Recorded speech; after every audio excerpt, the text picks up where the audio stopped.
this challenge and reply me. Teenmar Mallanna వద్ద నిజంగానే వందల కోట్ల రూపాయలు ఉన్నాయా?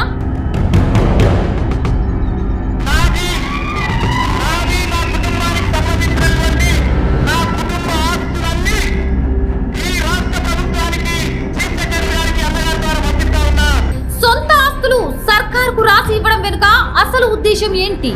అధికార పార్టీలో ఉంటూ ఎవరిని ప్రశ్నిస్తాడు? నిరుద్యోగులకు కాంగ్రెస్ ఇచ్చిన హామీలు అమలవుతాయా? 46 జీవో బాధితులకు విముక్తి కలిగేనా? పట్టభద్రుల ఎమ్మెల్సీ ఎన్నికల్లో మల్లన్నకి ఎందుకు ఓటేయాలి? బీఆర్ఎస్ ని మల్లన్న ఎందుకు టార్గెట్ చేశారు? బీజేపీతో మల్లన్నకు ఉన్న సంబంధాలేంటి? అన్ని అంశాలపై open debate with Anwar sir 18 May 2024 సాయంత్రం 7 గంటలకి అయాన్ news, Q news, all channels free content.